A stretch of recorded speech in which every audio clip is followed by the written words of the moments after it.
بسم اللہ الرحمن الرحیم۔ السلام علیکم ورحمۃ اللہ وبرکاتہ۔ عزیز طلباء، اللہ کی ذات سے امید ہے آپ سب خیر و عافیت سے ہوں گے۔ اسلامیات سلسلہ نمبر 7 جماعت ہفتم کے لیے عزیز طلباء، ہم نے پچھلے ہفتے میں صبح و شام کی مسنون دعائیں پڑھی تھیں۔ عزیز طلباء، دوبارہ اس بات کو میں دہرا دیتا ہوں کہ دعا کی آپ نے 3 اقسام پڑھی تھی۔ کتنی اقسام پڑھی تھیں؟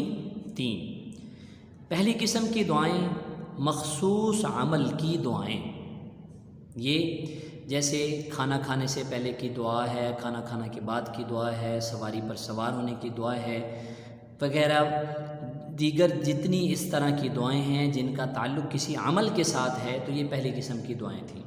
دوسری قسم کی دعائیں جو مخصوص وقت کی دعائیں ہیں، جو آپ نے پچھلے ہفتے میں پڑھی ہیں، اور اس میں صبح و شام کی آپ نے دعائیں پڑھی تھیں۔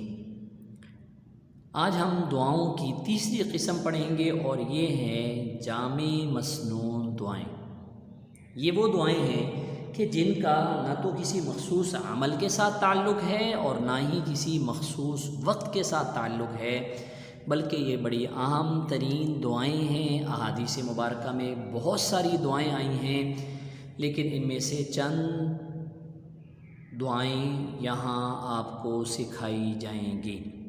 عزیز طلباء، ان دعاؤں کو آپ نے اچھی طرح سے یاد کرنا ہے، ان کے ترجمے کو بھی آپ نے سمجھنا ہے اور یاد کرنا ہے، تاکہ جب بھی آپ کوئی دعا پڑھ رہے ہوں آپ کو اس دعا کا مفہوم سمجھ آنا چاہیے۔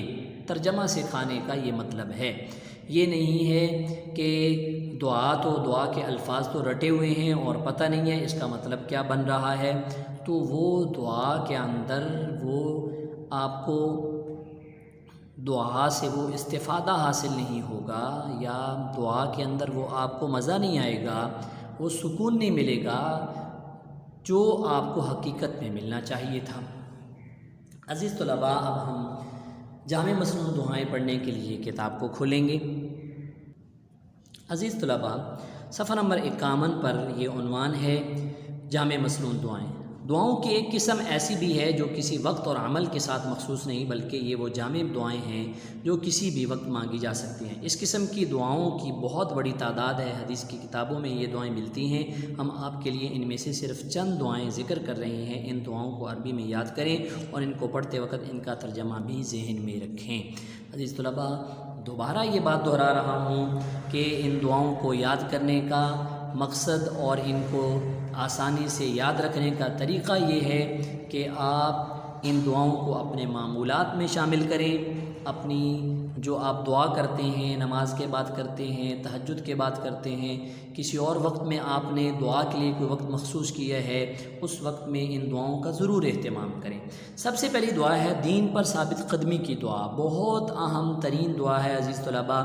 یا مقلب القلوب ثبت قلبی علی دینک، یا مصرف القلوب صرف قلبی علی طاعتک۔ ترجمہ: اے دلوں کو پلٹ دینے والے، میرے دل کو اپنے دین پر ثابت قدم رکھیے۔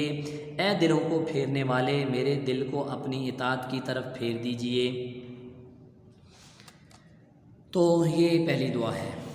عزیز طلباء، دوسری دعا دین و دنیا اور آخرت کی اصلاح، دین و دنیا اور آخرت کی اصلاح۔ اللہم اصلح لی دینی الذی هو عصمت امری، واصلح لی دنیای التی فیہا معاشی، واصلح لی آخرتی التی فیہا معادی، واجعل الحیاة زیادۃ لی فی کل خیر، واجعل الموت راحۃ لی من کل شر۔ ترجمہ: اے اللہ، اے میرے دین کو آپ میرے دین کو درست کر دیجئے جو میرے ہر کام کی حفاظت کا ذریعہ ہے،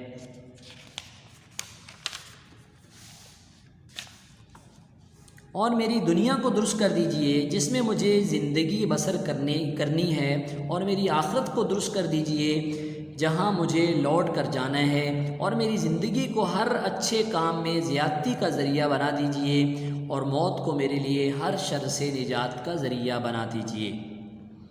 اس کے بعد تیسری دعا ہے علم، دل، نفس اور دعا کا نفع بخش ہونا، یعنی اس دعا کے یہ فائدے ہیں، نفع بخش علم ملے گا، اور اسی طرح شکر والا دل ملے گا، اور نفس جو ہے وہ اچھا ہوگا، اور دعا ایسی جو فائدہ مند اور قبول ہونے والی ہوگی۔ اللہم انی اعوذ بک من علم لا ينفع ومن قلب لا يخشع ومن نفس لا تشبع ومن دعوت لا يستجاب لها۔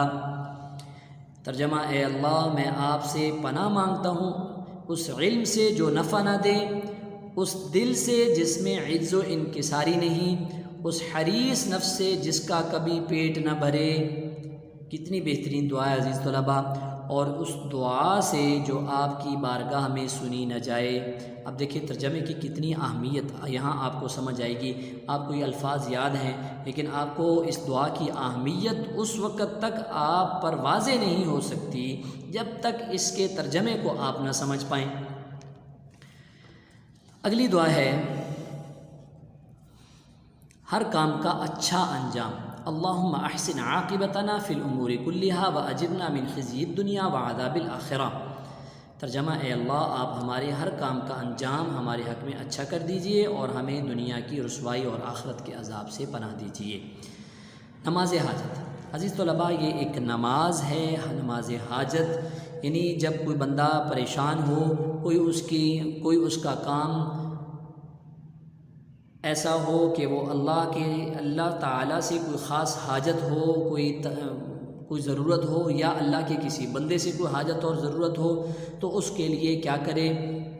جس شخص کو اللہ تعالیٰ سے کوئی خاص حاجت یا اس کے کسی بندے سے کوئی خاص کام پیش آ جائے تو اس کو چاہیے کہ خوب اچھی طرح وضو کرے، پھر 2 رکعت اپنی حاجت کی نیت سے، صلاۃ الحاجت اس کو کہتے ہیں، نماز حاجت پڑھے، اور اس کے بعد اللہ تعالیٰ کی حمد و ثنا کرے اور رسول اللہ صلی اللہ علیہ وسلم پر درود و سلام بھیجے، یعنی درود شریف پڑھے۔ اس کے بعد یہ دعا پڑھے، دعائے حاجت آپ دیکھ لیجئے، یہ بھی بڑی اہم ترین دعا ہے، ہمیں لازمی یاد ہونی چاہیے، بلکہ یہ اتنی بہترین اور جامع دعائیں ہیں کہ یہ دعائیں تو آپ کو اپنے گھر میں اپنے بڑوں کو، اپنے والدین کو، اپنے بڑے بہن بھائیوں کو بھی یہ دعائیں آپ نے دکھانی ہیں، اور کوشش کرنی ہے کہ آپ بھی یاد کریں اور ان کو بھی ترغیب دیں۔ لا الہ الا هو الحلیم الکریم، سبحان اللہ رب العرش العظیم، الحمد للہ رب العالمین، اسألک موجبات رحمتک وعزائم مغفرتک والغنیمة من كل بر والسلامة من كل إثم، لا تدع لي ذنبا إلا غفرته ولا هما إلا فرجته ولا حاجة هي لك رضا إلا قضيتها يا أرحم الراحمين۔ ترجمہ، اللہ کے سوا کوئی معبود نہیں جو بڑا ہی بردبار کرم کرنے والا ہے، پاک ہے اللہ جو عرش عظیم کا رب یعنی مالک ہے، سب تعریفیں مخصوص ہے اللہ رب العالمین کے لیے۔ اے اللہ میں آپ سے سوال کرتا ہوں آپ کی رحمت کے واجب کر دینے والے اسباب کا، یعنی ان اسباب کا آپ سے سوال کرتا ہوں جن اسباب کو اختیار کرنے سے آپ کی رحمت لازم ہو جائے، اور ہر گناہ سے حفاظت کا، اور ہر نیکوکاری کی نعمت کا، اور ہر نافرمانی سے سلامتی کا۔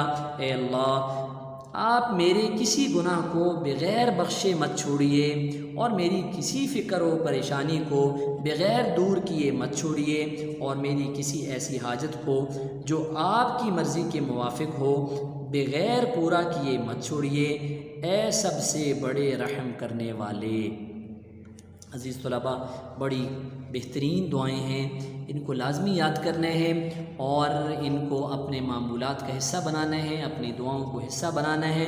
یہ درود تنجینا ہے، اللہم صلی علی محمد صلاۃ تنجینا بہا من جمیع الاحوال والآفات وتقضی لنا بہا من جمیع الحاجات وتطہرنا بہا من جمیع السیئات وترفعنا بہا عندک اعلی الدرجات وتبلغنا بہا اقصى الغایات من جمیع الخیرات فی الحیات وبعد الممات۔ ترجمہ، اللہ رحمت نازل فرمائیے حضرت محمد صلی اللہ علیہ وسلم پر، ایسی رحمت کہ آپ اس کی برکت سے ہمیں تمام ہولناکیوں اور آفتوں سے نجات عطا فرمائیں، اور اس کی برکت سے آپ ہماری تمام حاجتیں پوری فرما دیں۔ حضور نبی کریم صلی اللہ علیہ وسلم کے لیے ہم اللہ سے دعا کر رہے ہیں، پھر اس دعا کے وسیلے سے ذریعے سے ہم اپنے لیے اللہ تعالیٰ سے ہم برکتیں مانگ رہے ہیں اور آفتوں سے نجات مانگ رہے ہیں۔ اس کی برکت سے آپ ہمیں تمام برائیوں اور گناہوں سے پاک کر دیں، اور اس کی برکت سے آپ ہمیں اپنے پاس اعلیٰ درجات میں بلند کر دیں، اور اس کی برکت سے آپ ہمیں تمام بھلائیوں کی آخری حدوں تک پہنچا دیں، دنیا کی زندگی میں بھی اور مرنے کے بعد بھی۔ آخری دعا ہے تمام خوبیوں کی جامع ترین دعا، اللہم انا نسألک من خیر ما سألک منہ نبیک محمد صلی اللہ علیہ وسلم ونعوذ بک من شر ما استعاذ منہ نبیک محمد صلی اللہ علیہ وسلم وانت المستعان وعلیک البلاغ ولا حول ولا قوة الا باللہ۔ عزیز طلباء، یہ وہ دعا ہے آپ صلی اللہ علیہ وسلم نے ایک صحابی کو فرمایا کہ اگر آپ کے پاس زیادہ وقت نہ ہو تو کم از کم آپ یہ دعا کر لیجئے۔ یہ بڑی جامع دعا ہے، ترجمہ آپ دیکھیں گے تو آپ کو پتہ چلے گا، اے اللہ ہم آپ سے وہ خوبی مانگتے ہیں جو آپ کے پیارے نبی حضرت محمد صلی اللہ علیہ وسلم نے آپ سے مانگی ہے، اور ہر اس چیز سے پناہ مانگتے ہیں جس سے آپ کے پیارے نبی حضرت محمد صلی اللہ علیہ وسلم نے پناہ مانگی ہے۔ آپ ہی مددگار ہیں، آپ ہی ہمیں مقصود تک پہنچانے والے ہیں، اور کوئی بھی طاقت اور قوت اللہ کے سوا میسر نہیں ہے۔ یعنی ہم مختصر 2 جملوں کے اندر ان تمام دعاؤں کو حاصل کر لیتے ہیں جو دعائیں نبی پاک صلی اللہ علیہ وسلم نے مانگی، اور ان تمام فتنوں اور شرور سے اور آفتوں اور مصیبتوں سے ہم اللہ کی پناہ میں آ جاتے ہیں، جن آفتوں، مصیبتوں اور فتنوں سے اللہ کے پیارے پیغمبر صلی اللہ علیہ وسلم نے پناہ مانگی ہے۔ تو عزیز طلباء، ان دعاؤں کو ضرور اپنے معمولات کا حصہ بنائیے گا، اچھے طریقے سے اس کو یاد کیجیے گا۔ اب آج کی جو آپ کی ڈائری ہے آپ اسے نوٹ کر لیجئے۔ ڈائری آپ کی کیا ہے؟ زبانی ہی کام ہے آپ کا، لکھنے والا کام آج بھی نہیں ہے۔ ڈائری جامع مصنون دعائیں ترجمے کے ساتھ زبانی یاد کریں۔ اللہ آپ کا حامی و ناصر ہو۔ السلام علیکم ورحمۃ اللہ وبرکاتہ۔